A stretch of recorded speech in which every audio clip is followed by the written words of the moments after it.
Dios, te damos gracias por la oportunidad que nos das de estar juntos a través de este medio. Gracias porque es por tu misericordia y por tu fidelidad que podemos reunirnos y podemos acercarnos a tu palabra, Señor. Gracias porque así como dice el autor de Hebreos, tenemos plena libertad para acercarnos al lugar santísimo y exaltar tu nombre, por cuanto tú enviaste a tu Hijo a morir en la cruz para el perdón de nuestros pecados. Abre en esta noche nuestro entendimiento y permítenos entender tu revelación, que es una y que ya está cerrada, Señor. Te damos gracias. Amén. Amén. Amén.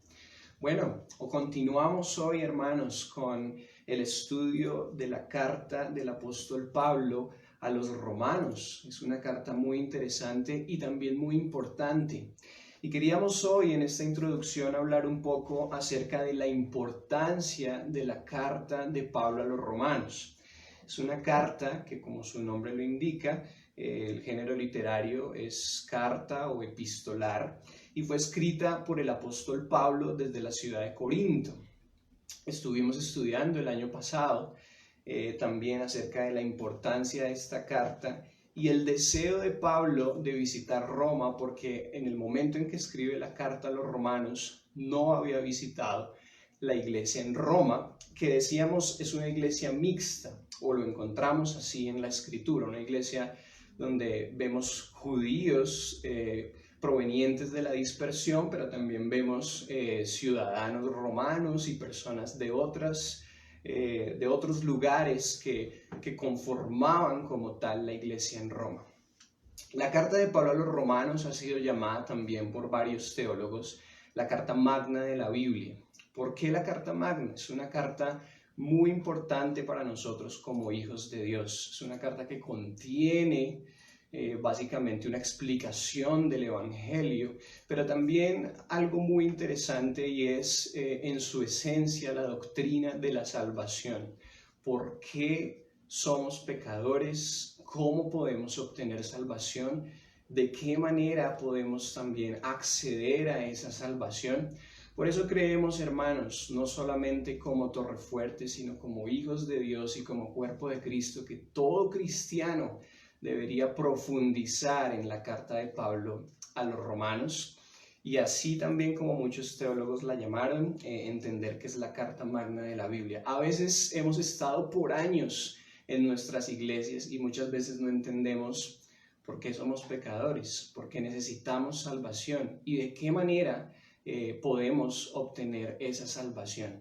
Pues lo estuvimos estudiando y lo vamos a seguir estudiando a partir de Romanos capítulo 7 en esta noche. Para continuar en el capítulo 7 de la carta de Pablo a los romanos, quisimos entonces hacer un resumen basado en el capítulo 3, desde el versículo 21 hasta el 31, y los invitamos a ustedes, queridos, a que puedan leer nuevamente Romanos capítulo 3, versículos 21 al 31, que va a dejar sentado un fundamento para que podamos continuar con nuestro estudio. Básicamente este capítulo 3 nos va a hablar de la justificación por medio de la fe. Y ya habíamos dejado claro un concepto en nuestro estudio del año pasado, y es la universalidad del pecado. Pablo nos explica en esta carta que todos somos pecadores. No hay ninguna distinción, ni por raza, ni por condición política, ni por ninguna otra razón. Todos somos pecadores, y este es uno de los conceptos que Romanos nos explica. Pero llegando al capítulo 3, y más específicamente del versículo 21 al 31, vamos a poder entender que la justificación, y hablábamos de la justificación como un acto mismo de Dios a través del cual Él nos declara justos en Cristo, no nos hace justos porque no somos justos y nunca lo seremos, pero somos declarados justos por la obra de Cristo en la cruz ante Dios. Entonces, esa justificación, que es un acto legal, y lo estudiábamos de esta manera, la hace Dios mismo, y es por medio de la fe. Entonces, así como Pablo decía en Efesios capítulo 2, somos salvos por gracia, pero por medio de la fe. Y la justificación por medio de la fe fue algo que estuvimos estudiando.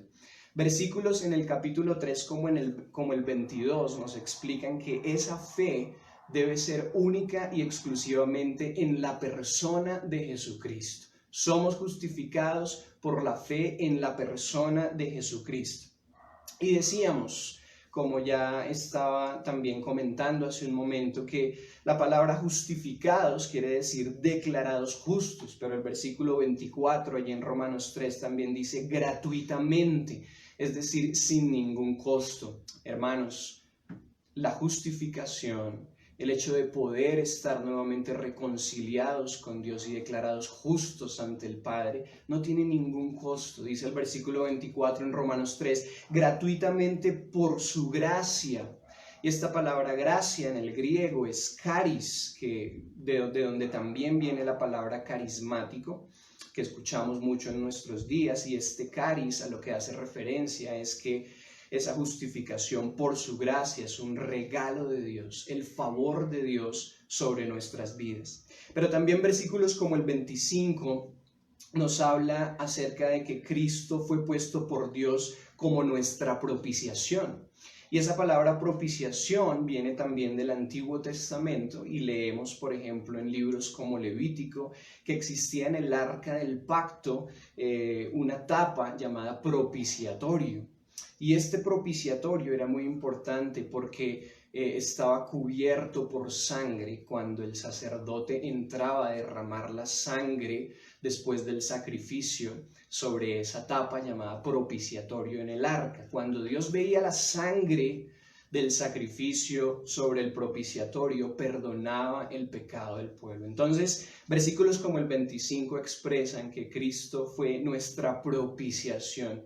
Dios, al ver la sangre de Cristo derramada en la cruz, perdonó nuestro pecado. Y la buena noticia es que ya no es como antes, que son continuamente sacrificios ofrecidos, sino que Cristo es un sacrificio perfecto para nosotros. Pero también en versículos como el 28, somos justificados por la fe porque creemos sin las obras de la ley, tal como lo dice también Efesios capítulo 2. Y finalizando, en el 29, lo que está haciendo Pablo es dejarnos en claro que no hay una distinción en este momento entre judíos y gentiles. Los gentiles eran los no judíos en ese momento. ¿Por qué? Porque solamente hay un camino para la justificación y la salvación, y es creer en Cristo Jesús. Tanto judíos como gentiles deben acceder a ese regalo de Dios únicamente por la justificación, que es por la fe. Y estuvimos hablando entonces una vez más de la universalidad del pecado.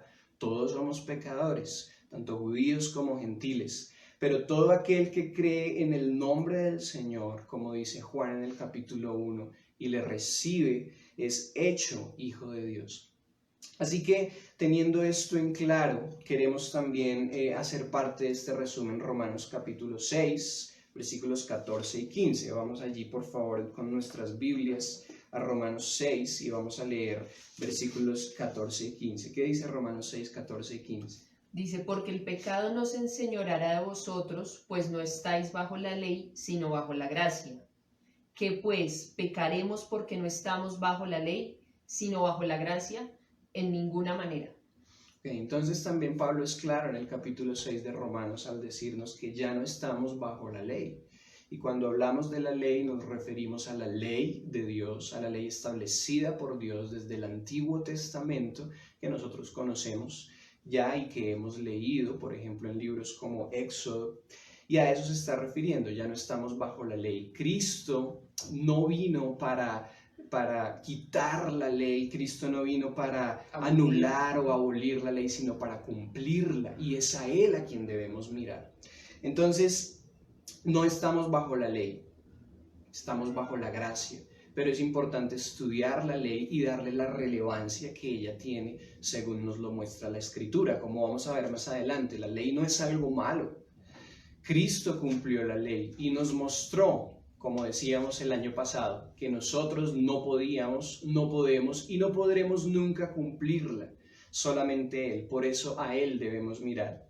Pero así como no podemos ser justificados, declarados justos mediante la ley, Lo que vamos a empezar a ver ahora, hermanos, es que tampoco podemos ser santificados por la ley. Y esto es muy importante, escúchenme muy bien. Como no pudimos ser justificados por la ley, tampoco podemos ser santificados por la ley. Y aquí entra un concepto interesante que vamos a ver más adelante y es el legalismo. Muchas veces pensamos que estamos en ese proceso de santificación por el legalismo, por intentar cumplir la ley, por hacer cosas para agradar a Dios y ser santificados. No, hermanos, eso no es lo que nos explica la Escritura. Entonces, con eso en mente, entendiendo que así como no podemos ser justificados mediante la ley, tampoco podemos ser santificados por ella, iniciamos hoy nuestro estudio en Romanos capítulo 7. Vale, entonces si tienen ahí listo ya el documento con las preguntas que enviamos para reflexión, como les decía al comienzo, tenemos algunas que vimos hace 8 días y que vamos a reforzar hoy y continuamos con el tema y bueno, con todo lo que queremos extraer de este capítulo tan importante de Romanos 7. Entonces, si tiene ya ahí listo el documento, su Biblia, le invito entonces a que nos pueda acompañar en la lectura de Romanos capítulo 7. Vamos a leer del 1 al 12. Dice Romanos 7 del 1 al 12, ¿acaso ignoráis, hermanos, pues hablo con los que conocen la ley, que la ley se enseñorea del hombre entre tanto que éste vive? Porque la mujer casada está sujeta por la ley al marido mientras ése vive. Pero si el marido muere, ella queda libre de la ley del marido. Así que si en vida del marido se uniere a otro varón, será llamada adúltera. Pero si su marido muriere, es libre de esa ley, de tal manera que si se uniere al otro marido, no será adúltera. Versículo 4. Así también vosotros, hermanos míos, habéis muerto a la ley mediante el cuerpo de Cristo, para que seáis de otro, del que resucitó de los muertos, a fin de que llevemos fruto para Dios. Porque mientras estábamos en la carne, las pasiones pecaminosas que eran por la ley obraban en nuestros miembros, llevando fruto para muerte.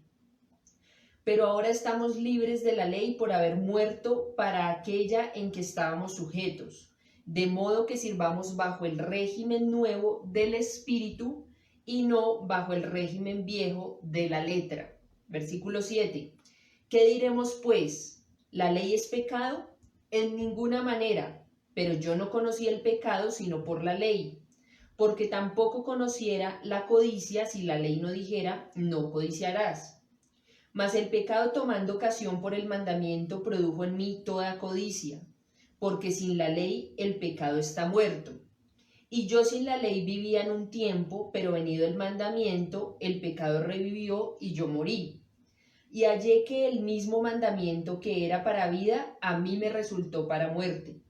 Porque el pecado tomando ocasión por el mandamiento, me engañó y por él me mató. De manera que la ley a la verdad es santa, y el mandamiento santo, justo y bueno.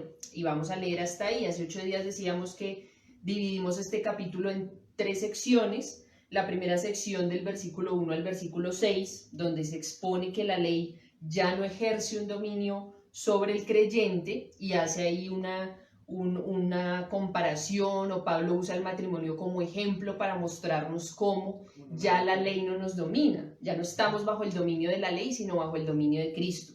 La siguiente sección es de los versículos del 7 al 12, que fueron los que leímos hoy, adicionales a los que ya habíamos leído hace 8 días, y lo que hace aquí el apóstol Pablo es que vindica la ley, demuestra que la ley no es responsable de nuestro fracaso para poder ser santos, sino que el pecado es una cosa que está en nosotros y es por nuestro pecado que hemos fracasado en agradar completamente al Señor y cumplir completamente la ley. Miremos entonces lo que dice el documento. Nos invita a recordar que nos encontramos en la sección que habla sobre la santificación del creyente. Recordemos que empezando el estudio de Romanos el año pasado decíamos que la carta está dividida en unas secciones. La primera sección, que es introductoria y de presentación de la carta, que es el capítulo 1 del versículo 1 al versículo 17, y allí se expone el Evangelio. La siguiente sección, que era sobre la pecaminosidad del hombre y la condenación, y decíamos, todos los seres humanos estamos condenados por nuestro pecado. No importa si somos moralistas, religiosos, rebeldes, lo que sea, todos estamos separados de Dios por nuestro pecado. Luego vimos la justificación, que fue el repaso que hicimos hace un momento, basados en Romanos capítulo 3, porque esta sección va del 3:21, capítulo 3:21, al capítulo 5, versículo 21, y ahora nos encontramos en esta sección que habla sobre la santificación del creyente, y esta sección va del capítulo 6, versículo 1, al capítulo 8, versículo 39. Entonces nos encontramos en esta sección hablando sobre la santificación.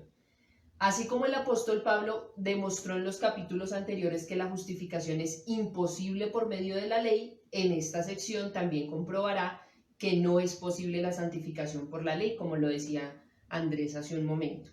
Recordemos entonces la primera pregunta de este capítulo, y dice: ¿entendemos lo que significa vivir bajo la ley según el versículo 1? Y hace 8 días decíamos que el versículo empieza diciendo: ¿acaso ignoráis, hermanos? Y lo que claramente vemos aquí con esta afirmación, o bueno, más bien con esta pregunta, es que Dios no quiere que seamos ignorantes respecto a los temas que competen a nuestra fe, a nuestra salvación, en lo que creemos. Dios no quiere que ignoremos estos temas porque son fundamentales en nuestra fe. Entonces la invitación es a no ser ignorantes, sino a ser entendidos en cuál es la voluntad de Dios para nosotros, cómo ha sido todo ese maravilloso plan de salvación que Él ha diseñado para atraernos nuevamente a Él, y para que ahora en esta sección que estamos viendo podamos vivir en una vida de santidad en la que estamos en constante santificación por medio del Espíritu. Entonces el Señor no quiere que ignoremos estos temas. Entonces, ¿entendemos lo que significa vivir bajo la ley según el versículo 1? Pues el versículo 1 nos está diciendo que la ley se enseñorea del hombre entre tanto que éste vive. Quiere decir que mientras estamos vivos y estamos bajo la ley, pues la ley nos gobierna. Ahora, Pablo en los versículos 2 y 3 nos va a dar un ejemplo, como les decía hace un momento, va a comparar esa relación entre nosotros y la ley, y ahora el creyente y Cristo, con la relación matrimonial, que era la segunda pregunta que veíamos. Decía: ¿cuál es el principio que está implícito tanto en el matrimonio como en la relación que ahora tenemos con Cristo según los versículos 2 y 3? Pues básicamente lo que decíamos es que el matrimonio natural entre un hombre y una mujer, está vigente mientras los dos están vivos.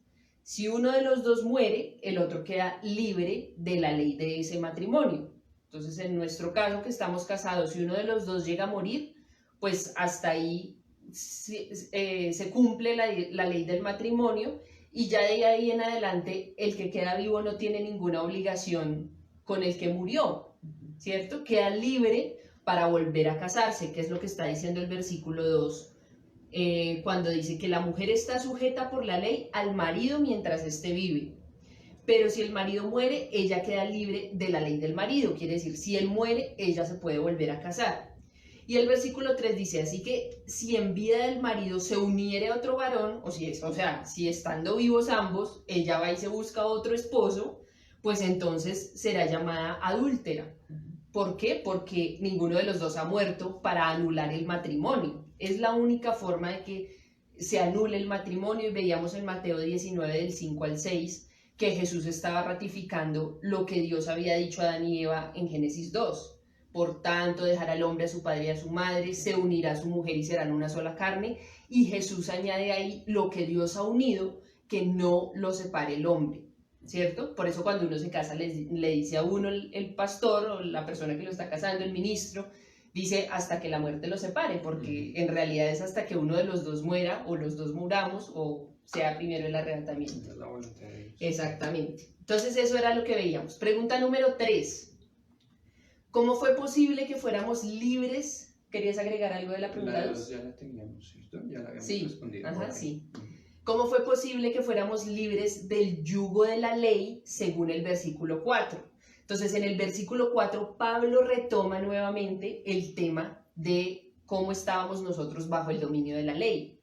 Pero dice que ahora, dice: así también vosotros, hermanos míos, habéis muerto a la ley mediante el cuerpo de Cristo. Entonces, es como si hubiéramos estado casados con la ley, ¿cierto? y era necesario que uno de los dos muriera para que quedara en libertad para casarse con otra persona. Entonces, si yo estaba casada con la ley, uno de los dos tenía que morir y claramente pues la ley no iba a morir, tenía que morir yo para quedar luego en libertad y poderme casar con otra persona. ¿Qué fue lo que hizo Cristo? Dice el versículo 4 que nosotros morimos a la ley mediante el cuerpo de Cristo. Cuando Cristo murió en la cruz por nosotros y cuando nosotros depositamos nuestra fe en Él y creímos en Él para salvación, pues ahí estábamos representados nosotros y morimos ahí a la ley.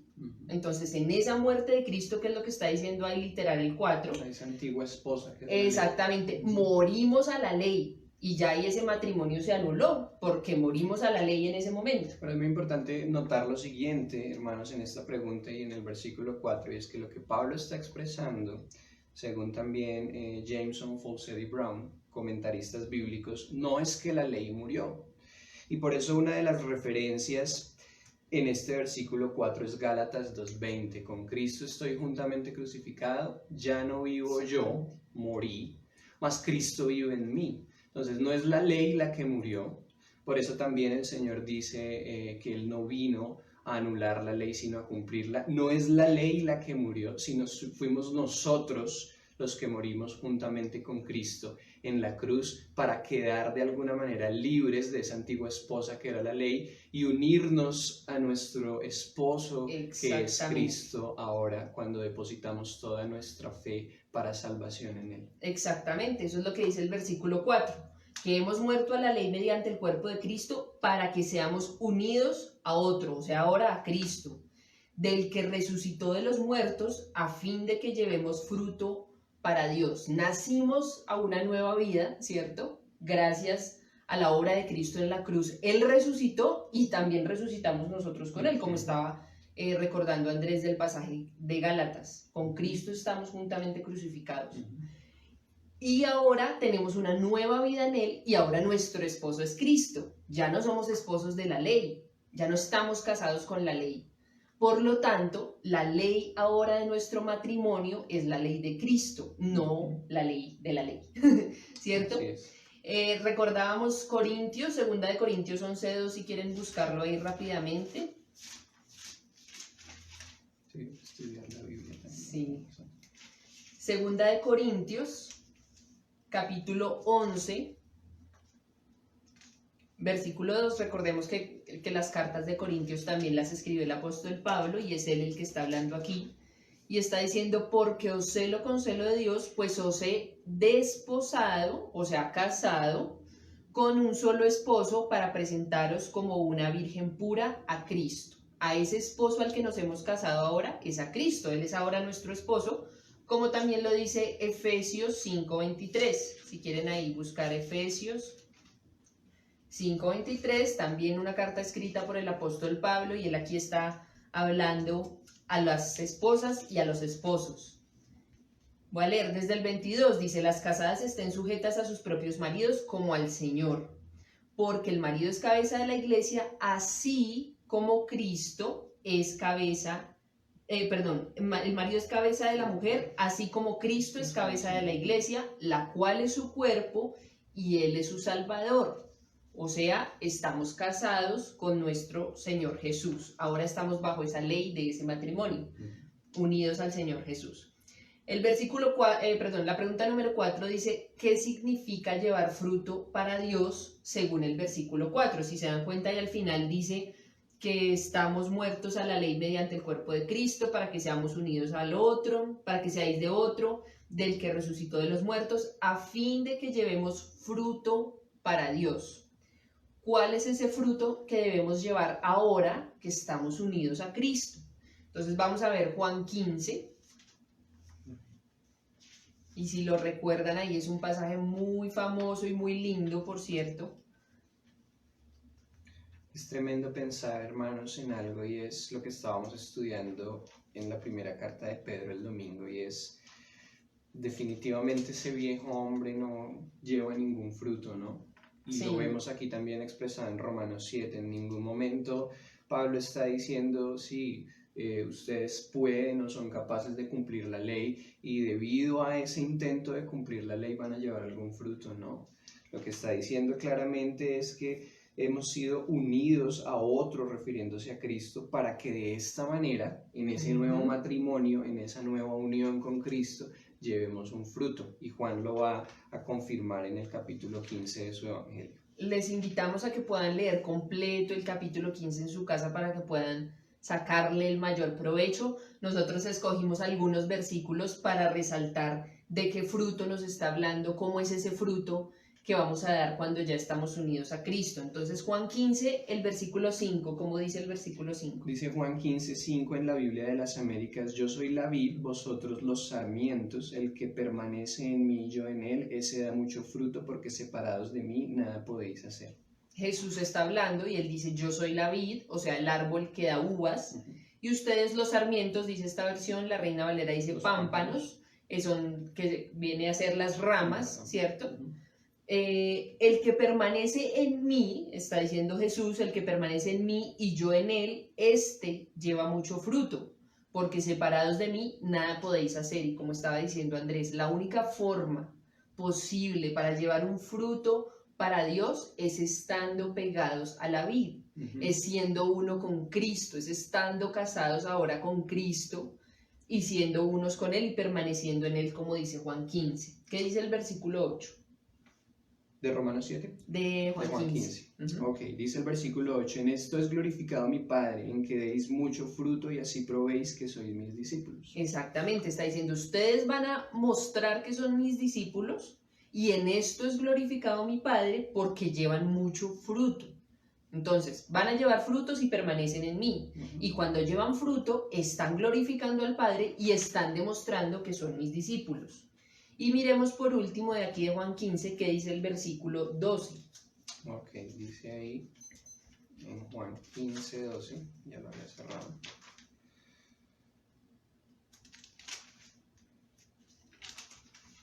Dice el versículo 12: este es mi mandamiento, que os améis los unos a los otros, así como yo os he amado. Así es. ¿Cuál es el mandamiento que Jesús nos dejó y que dice aquí claramente? Y es que nos amemos los unos a los otros, y era un tema que también tocábamos el domingo pasado en nuestro tiempo de reunión. La exhortación al amor fraternal. La exhortación al amor fraternal. Estamos llamados a amarnos los unos a los otros. De esta forma, leíamos el domingo en Juan 13, si no estoy mal, de esta forma van a saber que somos discípulos de Jesús. Juan 13:35 dice: en esto conocerán todos que sois mis discípulos, si tuviereis amor los unos con los otros. Si no hay amor en nuestro corazón por el prójimo, por los demás, por otros, no estamos demostrando que somos discípulos, y si no lo estamos demostrando, si no estamos dando ese fruto, es porque seguramente no estamos unidos a la vid, pegados a la vid, unidos a Cristo. Entonces ese es el fruto que nos llama a dar el Señor para Él, para el Padre, que el Padre sea glorificado a través de ese fruto de amor que damos permaneciendo en Él. La pregunta número 5 dice: ¿cuál es el fruto del pecado? Según el versículo 5. Entonces, así como hay un fruto para Dios, hay también un fruto del pecado. Dice el versículo 5: porque mientras estábamos en la carne, las pasiones pecaminosas que eran por la ley obraban en nuestros miembros, llevando fruto para muerte. Entonces, antes de conocer a Cristo, antes de nacer de nuevo, antes de depositar nuestra fe en Él y unirnos a Él, vivíamos según la carne. Y dice ahí claramente que estábamos en la carne, las pasiones pecaminosas obraban en nuestros miembros y llevaban un fruto para muerte. Miremos en Santiago 1, del 13 al 15, cómo es que opera el pecado. Dice Santiago 1, del 13 al 15, que nadie diga cuando es tentado: soy tentado por Dios, porque Dios no puede ser tentado por el mal y Él mismo no tienta a nadie, sino que cada uno es tentado cuando es llevado y seducido por su propia pasión. Después, cuando la pasión ha concebido, da a luz el pecado, y cuando el pecado es consumado, engendra la muerte. Así es, el resultado del pecado es la muerte, ya lo habíamos leído también en Romanos La paga del pecado es muerte, Ujú. mas la dádiva de Dios es vida eterna en Cristo Jesús. Entonces, ¿cuál es el fruto del pecado? La muerte. La muerte no solamente estar condenados y separados y que esta carne muera, sino que nuestra relación con Dios está rota, no tenemos una relación con Él. ¿Qué dice la pregunta número 6? ¿Qué significa vivir bajo el régimen nuevo? Y es lo que nos dice, finalizando esa primera sección, el apóstol Pablo en el versículo 6, que dice, pero ahora estamos libres de la ley.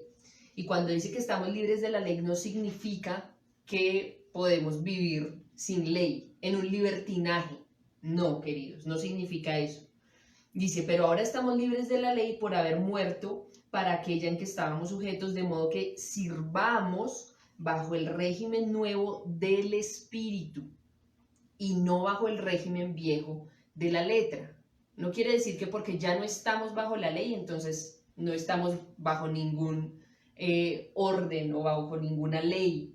No, ahora estamos bajo la ley de Cristo, bajo el dominio de Cristo, sujetos a su autoridad. Y dice ahí que estamos sujetos de modo que sirvamos bajo el régimen nuevo del Espíritu. Profundicemos mirando en 2 Corintios 3, del 4 al 6. Dice 2 Corintios 3 desde el versículo 4, y esta confianza tenemos hacia Dios por medio de Cristo, no que seamos suficientes en nosotros mismos para pensar que cosa alguna procede de nosotros, sino que nuestra suficiencia es de Dios, el cual también nos hizo suficientes como ministros de un nuevo pacto, no de la letra, sino del Espíritu, porque la letra mata, pero el Espíritu da vida. Hermoso y maravilloso, como dice ahí, que dice que ahora nos hizo ministros competentes, o sea, con unas habilidades, nos capacitó, ¿cierto? Para que seamos ministros de un nuevo pacto. Y dice, no de la letra, sino del Espíritu. Y eso es lo que vamos a seguir profundizando en el estudio de Romanos 7 y Romanos 8. La santificación, hermanos, es posible, el dar fruto es posible, el permanecer en Cristo es posible por la obra del Espíritu Santo en nuestras vidas. En nuestras vidas ya no domina el pecado. Nosotros ya no estamos sujetos bajo la ley, tratando nosotros mismos de agradar a Dios por cumplir la ley, sino que ahora estamos bajo la gracia, bajo el dominio de Cristo, guiados por el Espíritu Santo. Y es por medio de Él y a través de Él que podemos dar un fruto y que podemos vivir para Él. Ahora es fundamental entender que Cristo cumplió la ley y que de alguna manera fuimos nosotros los que morimos a la ley, como ya dijimos. Porque lo que estaba diciendo Lorena, el tema de ya no estamos, o más bien esa frase de ya no estamos bajo la ley, sino bajo la gracia, se ha malentendido a lo largo de los años y se ha tomado como un permiso para vivir en libertinaje. No, hermanos, nuestra responsabilidad es mucho más grande ahora, porque Cristo precisamente murió en la cruz y cargó nuestros pecados, no para que nosotros vivamos como queremos, sino para que lo miremos a Él y podamos entender que Él fue el único que cumplió la ley y debemos, por tanto, respetar esa obra de Cristo y amar esa obra de Cristo, como decíamos el domingo, y aferrarnos a Él, entendiendo que, claro, tenemos fallas, y por eso precisamente es que no pudimos, no podemos ni podremos cumplir la ley, porque aún en este mundo en el que estamos fallamos, pero necesitamos mirar a Cristo, correr a Cristo, entender que Él es el cumplimiento de ese nuevo pacto que hizo Dios con nosotros y que debemos amarlo y respetarlo siempre en nuestras vidas.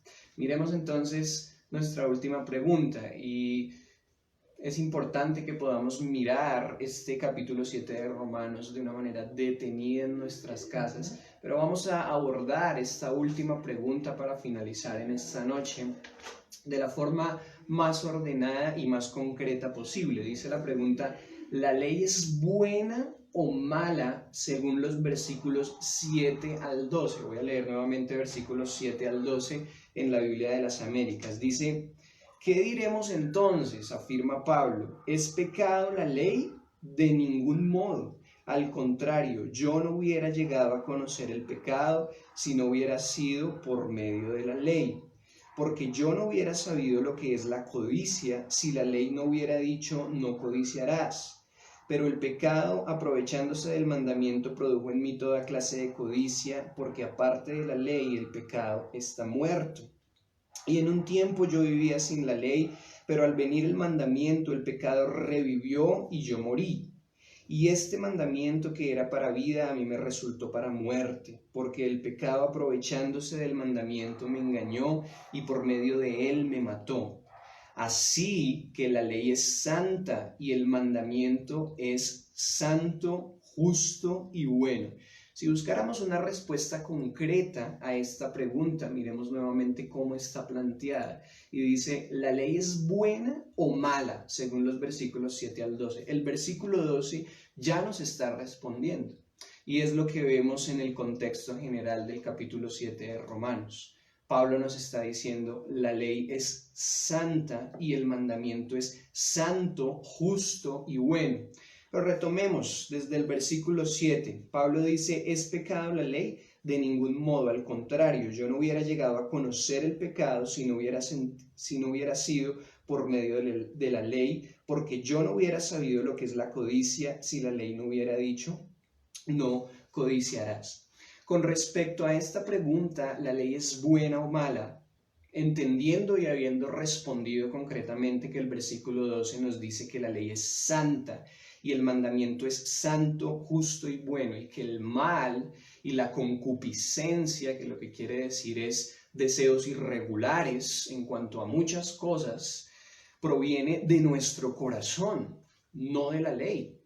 Desde el año pasado estábamos estudiando que la ley fue establecida por Dios para que nosotros nos miráramos en ella como en un espejo y que la ley nos revelara y la ley nos mostrara. Al ser confrontados con la ley, podemos ver realmente nuestro pecado. Pero si nosotros leyéramos versículos como el 7, como el 8, de manera superficial, tal vez podríamos pensar que la pecaminosidad, el mal del corazón, es debido a la ley, y no es así. Por lo que ya dijimos, el versículo 12 dice que la ley es santa y el mandamiento es santo, justo y bueno. Así que dos cosas muy importantes para cerrar en esta noche. Necesitamos leer con detenimiento y en su contexto Romanos 7. ¿Por qué? Porque a simple vista, si leemos versículos como el 7 o como el 8, podríamos pensar que la ley es mala, pero no lo es. El sentido general del capítulo explica claramente que sin la ley el pecado está muerto. Esto lo vemos en el versículo 8. Pero entendamos una cosa, ¿en qué sentido sin la ley el pecado está muerto? Y esto lo expresan también los comentaristas bíblicos a lo largo de la historia. No quiere decir que si la ley no existiera, en nosotros no habría pecado. Dejemos eso claro. El pecado está en nuestro corazón y brota de nuestro corazón pecaminoso, incluso si no existiese la ley.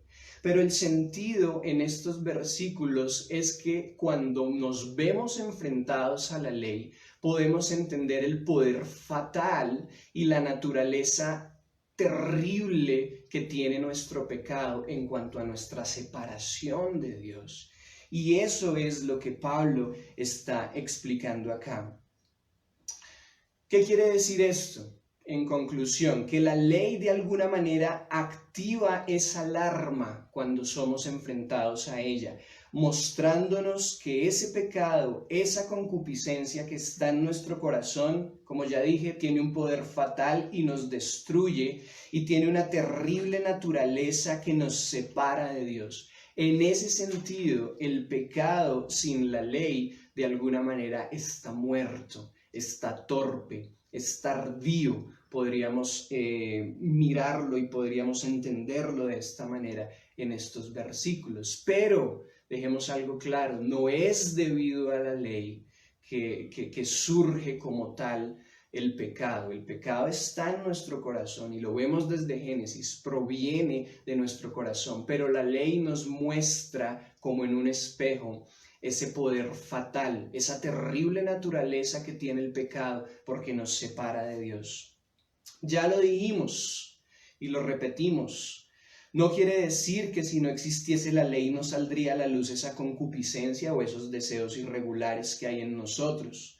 Pensemos, por ejemplo, y hablando en este contexto, de los antiguos griegos o los romanos. Si nosotros estudiamos la historia de los griegos y los romanos, ellos tenían en su corazón una concupiscencia y unos deseos espantosos que los llevaban a prácticas carnales espantosas, a pecados terribles, ¿no? Y eso es importante también tenerlo en cuenta. Pero es importante también saber que cuando ellos, y lo vemos también plasmado en la escritura, eran expuestos o se les predicaba el evangelio y eran de alguna manera expuestos a la ley, muchos de ellos rechazaban esa ley, la refutaban, porque claro, lo que dijimos, la ley les mostraba su pecado, los enfrentaba como en un espejo y ellos consentían en persistir en esos pecados. Es lo que vemos actualmente, queridos, con respecto al ateísmo en nuestro siglo, en el siglo XX, siglo XXI, y esto también lo estuvimos estudiando en algún momento. Todas las personas que se llaman a sí mismos ateas realmente no es porque no sean conscientes de la existencia de un Dios, sino porque no quieren dar cuenta a Dios. Y eso es fundamental que podamos entenderlo en este tiempo. Las personas que a sí mismos se llaman ateos entienden, saben, perciben, y la Escritura misma nos lo muestra, la existencia de un Dios, pero quieren persistir en su pecado, no quieren darle cuentas a ese Dios. Por eso prefieren pensar que no existe, porque no quieren responder por sus pecados y correr al Señor, que es el único que puede limpiarlos y puede darles salvación. Entonces, entendamos estos versículos de esta manera, leámoslos nuevamente, leamos en nuestra intimidad, en nuestra casa nuevamente estos versículos y entremos en este entendimiento. No es debido a la ley que se produce como tal en nosotros el pecado, sino que el pecado ya estaba ahí. Lo que pasa es que la ley nos confronta con él. Así es. No se pierdan dentro de 8 días la continuación y el cierre del capítulo 7, que es la última sección, la que vamos a ver del versículo 13 al versículo 25. ¿Cuál debe ser nuestra posición como creyentes al seguir ahora, si es servir y seguir bajo la ley o seguir y servir a Cristo? Creo que, no sé si lo mencioné hace 8 días, pero podríamos tomar 3 actitudes o 3 posiciones frente a la ley. O el legalismo, y es seguir siendo esclavos de la ley a pesar de que ya no estamos bajo su dominio, porque ahora estamos bajo el dominio de Cristo. El libertinaje, que es rebelarnos completamente y decir, bueno, ya no estoy bajo la ley, entonces hago lo que yo quiera, lo que a mí me parece. O la actitud de un creyente obediente que ama y se deleita en la ley de Dios y en sus mandamientos, y como veíamos en el Evangelio de Juan, el mandamiento que Jesús nos dejó ahora es amarnos unos a otros, y es ese mandamiento por el cual Él desea que nosotros vivamos, amar al Señor con todo nuestro corazón, nuestra alma, nuestra mente, nuestras fuerzas, y amar al prójimo como a nosotros mismos. Bien. Vayámonos pensando en lo siguiente antes de orar, y es algo tremendo que venía a mi mente en esta última sección, hermanos, y es legalismo. Viene precisamente de la ley y es tratar de cumplir la ley en nuestras propias fuerzas. Cuando nosotros pensamos, basados también en Primera de Pedro, que estábamos estudiando el domingo, que solamente alguien que está unido a Cristo como un nuevo esposo puede llevar fruto, según lo decía Juan en el capítulo 15, pues una persona legalista, un cristiano legalista, un cristiano entre comillas, legalista, para mí sería alguien que no ha nacido de nuevo, porque no está llevando ningún fruto como tal, está tratando en sus fuerzas de agradar a Dios, de cumplir la ley. Y la Biblia nos enseña que nosotros no pudimos, no podemos y nunca podremos cumplir la ley. Entonces pensemos en esto. ¿Somos legalistas? ¿Somos fariseos como nos lo muestran los evangelios? ¿O somos más bien radicales como lo fue Cristo. Pensemos en esto y oremos. Señor, gracias. Una vez más te damos por permitirnos acercarnos a tu palabra. Gracias porque es tu Espíritu Santo el que nos habla a través de ella.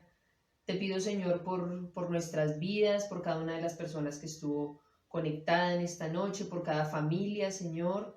Te pido, por favor, que tu palabra pueda ser vida y pueda ser real en nuestras vidas, Señor. Que podamos dar ese fruto del que estuvimos leyendo hoy, porque ahora estamos unidos a ti, Señor. Ayúdanos, Señor, a permanecer en ti, Señor, a seguir sometiendo nuestra voluntad y nuestra vida a ti. Y ayúdanos, Señor, también a seguir siendo guiados por tu Santo Espíritu, Señor. Que aprendamos cada día a seguir viviendo en amor, Señor, amando a otros, amándote a ti por encima de todas las cosas, Señor. Y sobre todo, Señor, llevando tu luz y tu palabra a los que no la conocen. Gracias por este tiempo, por este espacio. Permítenos encontrarnos nuevamente dentro de 8 días. En el nombre de Cristo Jesús. Amén.